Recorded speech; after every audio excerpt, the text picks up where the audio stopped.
आज भी वही काम चल रहा है। थाने पे जाइए तो भी भ्रष्टाचार है, तहसील में जाइए तो भी भ्रष्टाचार है, कहीं कम नहीं हुआ है, बल्कि बढ़ता जा रहा है। वो बढ़ रहा है रेशियो में, लेकिन इसको कौन जवाब दे, कौन पूछे। जहाँ 1200 रुपए की चाय पी करके 500 रुपए की पानी की बोतल पी करके गरीबी पे वहाँ पर संगठन तैयार हो रहा है। ऐसे लोगों को क्या कहा जाए। जिस दिन अटल जी चले गए उसी दिन भारतीय जनता पार्टी चली गई। अब मदारियों और अडानी की सरकार चल रही है उत्तर प्रदेश में, इंडिया में। आप लोग कभी न्यूज दिखाया 450 रुपए में सिलेंडर मिल रहा है जिस प्रदेश में कांग्रेस की सरकार है। 2000 रुपए प्रति महीना गृह लक्ष्मी योजना का वो दे रहे हैं हर महीना। भारतीय जनता पार्टी क्या दे रही है? लॉलीपॉप 15 लाख रुपए दे रही है क्या, कि 15 लाख रुपए तुम्हारे खाते में डालेंगे, 13 रुपए किलो हम चीनी बेचेंगे। ये सब लॉलीपॉप अब जनता उखाड़ के इनके मदारियों का फेंक देगी और राहुल गांधी की सरकार बनाएगी। नरेंद्र मोदी केजरीवाल से चिढ़ता है, नरेंद्र मोदी राहुल गांधी से चिढ़ता है, नरेंद्र मोदी पूरे विपक्ष से चिढ़ता है। और जिस तरीके से आज गठबंधन एक गुलदस्ते के रूप में आया हुआ है, रातों की नींद हराम की हुई है नरेंद्र मोदी की। मोदी जी जो है, जो ये कहते हैं ना कि 2024 में भी हम प्रधानमंत्री बनेंगे, क्या तेलिया मसान की खोपड़ी रखे हैं क्या? उसे जीत जाएंगे पूरे इंडिया को।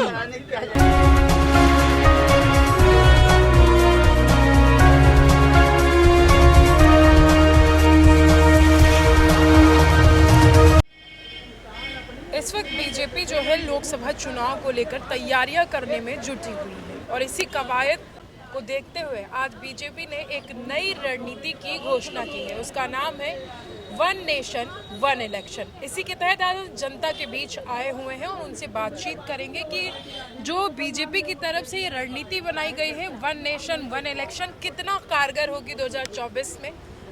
बीजेपी ने आज नया अनाउंसमेंट किया है कि वन नेशन वन इलेक्शन, तो आपको क्या लगता है 2024 में कितना कारगर साबित होगा? असल में देखिए 9 साल में भारतीय जनता पार्टी के ने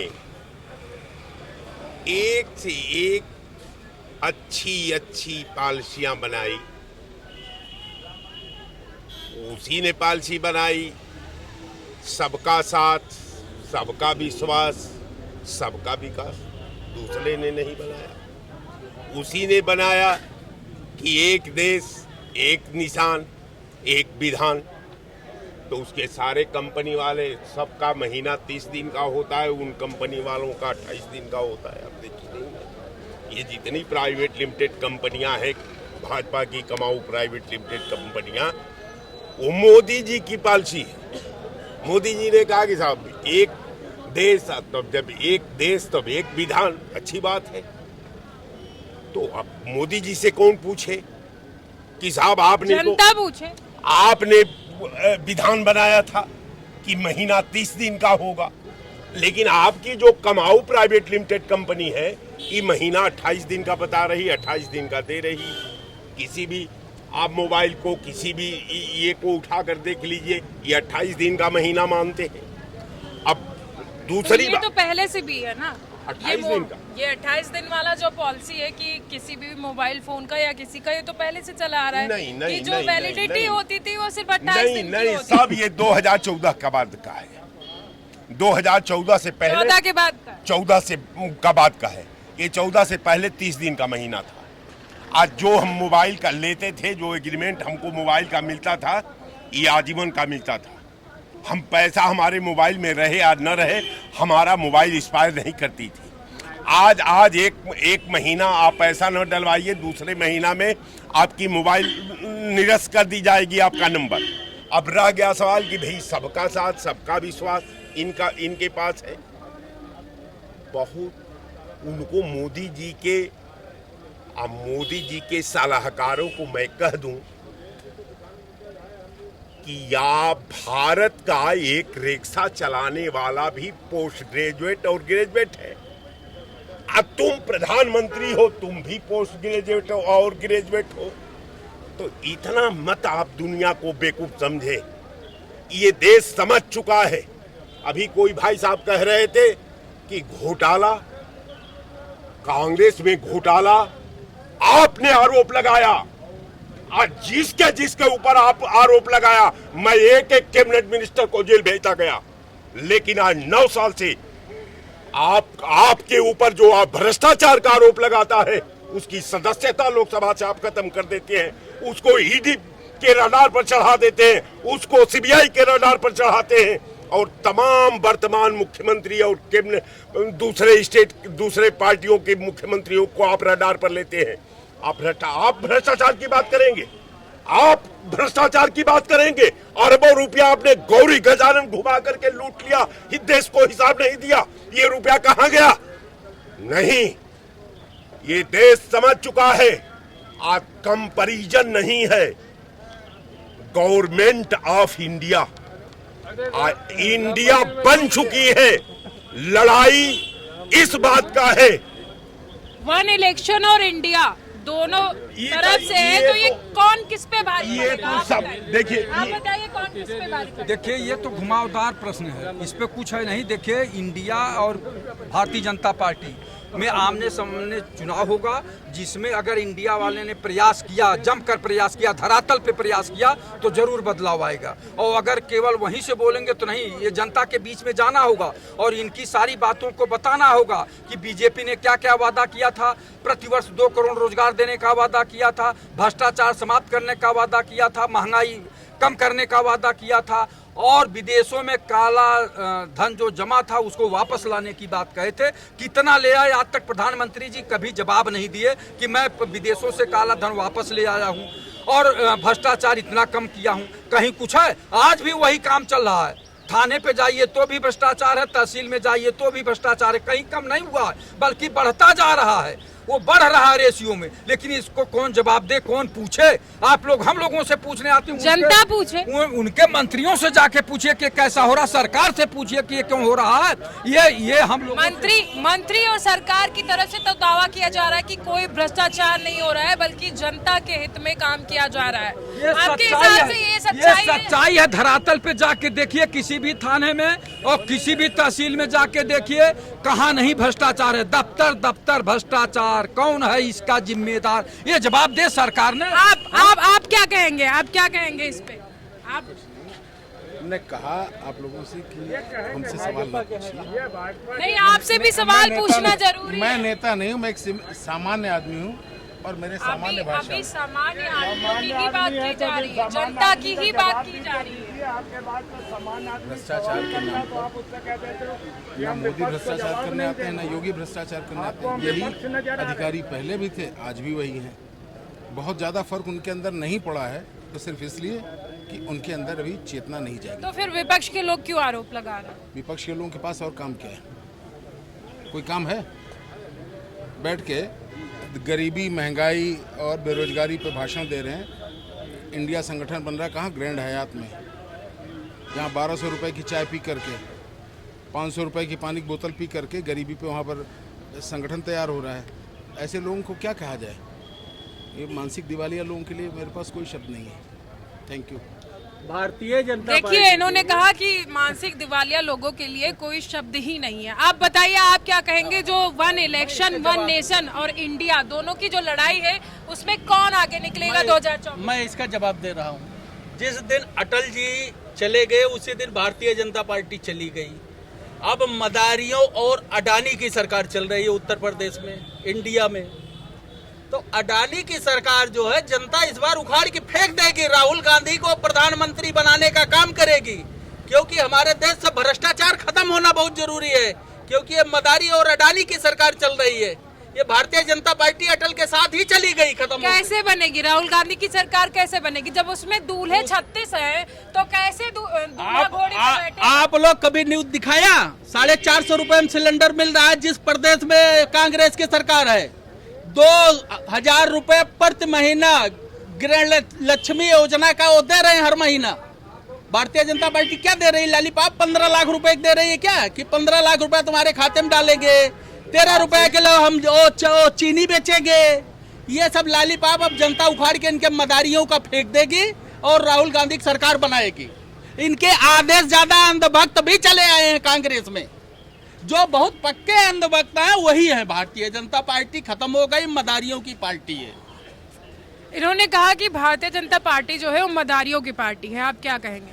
नहीं, इनकी बात से सहमत तो होना ही पड़ेगा, मजबूरी। आज जो वन नेशन वन चुनाव की बात है, ऐसे ही मौके पर क्यों ये कह रहे हैं दिवालियापन तो नरेंद्र मोदी को है, हताश तो नरेंद्र मोदी है, डरा हुआ तो नरेंद्र मोदी है। जब आप ऐसे वक्त में ला रहे हैं ये कानून ताकि राज्यसभा मतलब ये प्रदेश के, और एक मिनट बीच में मत बोलिए, प्रदेश और जो है देश के चुनाव एक साथ कराएं ताकि कहीं ना कहीं प्रदेश सरकार को नुकसान पहुंचाया जाए, इन पार्टियों में फूट डलवाई जाए।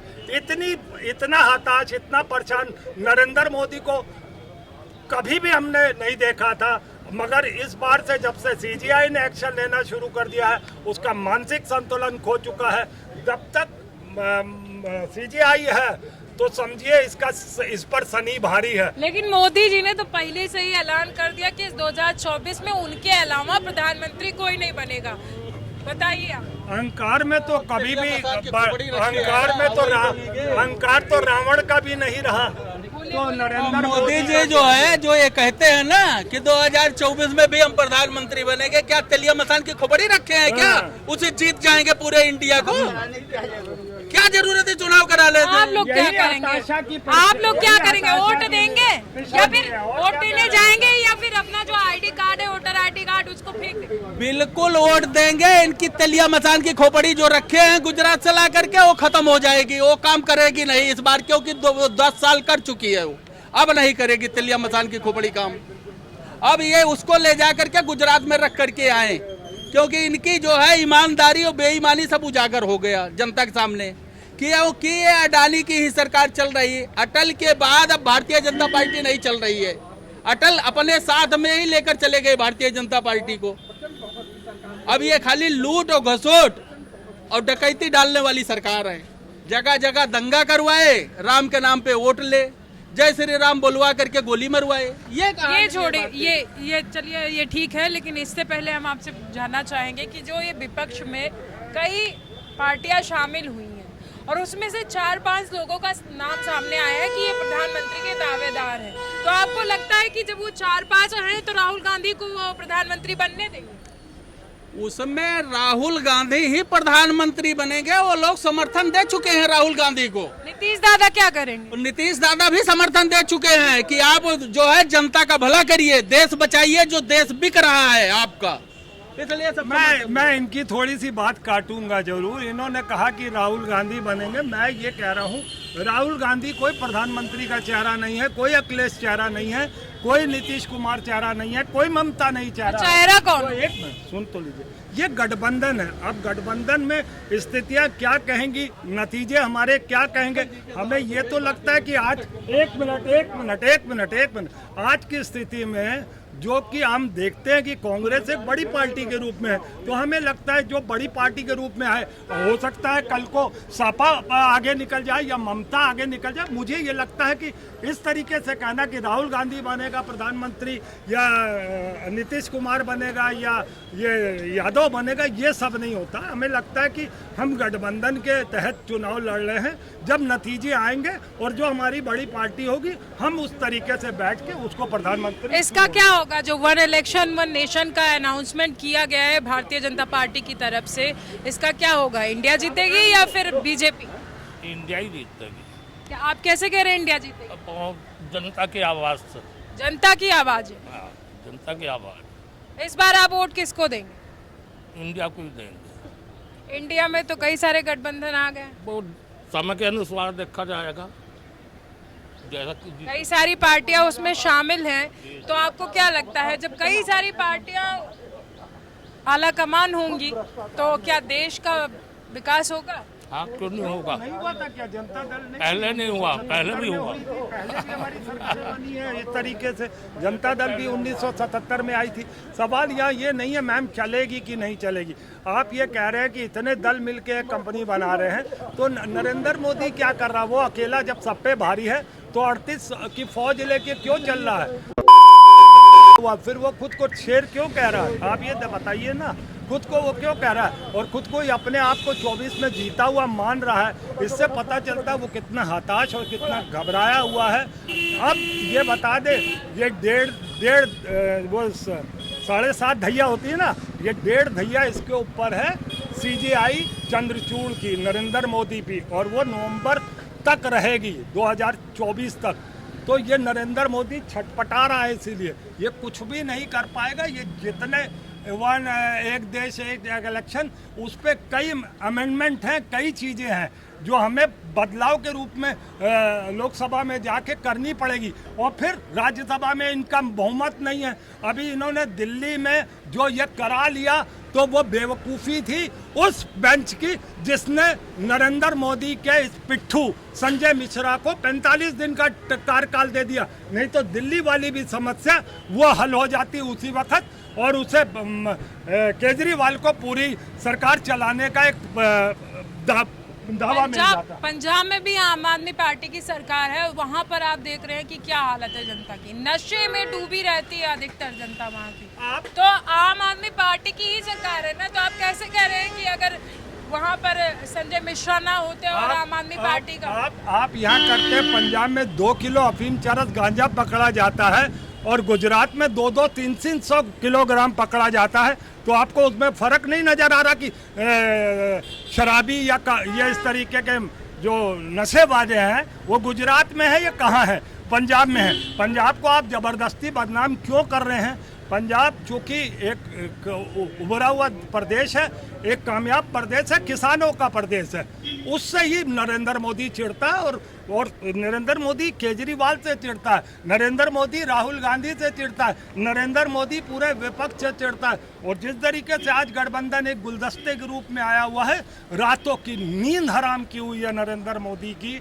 अगर 2024 में गुलदस्ता मुरझा गया तब आप लोग क्या करेंगे? ऐसा कैसे आप कह सकती हैं? ऐसा आप कैसे कह सकती? जो 9.5 साल तक जिसने मीडिया के सामने नहीं आया, जो जनता के सामने नहीं आया, जो विपक्ष से मुंह फेरता रहा, जो विपक्ष पे सदन में विपक्ष की आवाज़ को दबाता रहा, क्या जनता देख नहीं रही है? 2024 में इसका जवाब नहीं देगी? एक 200 रुपये का आप सिलेंडर पे कम करते हो और 9.5 साल तक करोड़ों अरबों खरबों रुपए आप अंदर कर लेते हो पेट्रोल के नाम से, गैस के नाम से, और 200 रुपये का लॉलीपॉप आप हमें दे रहे हो।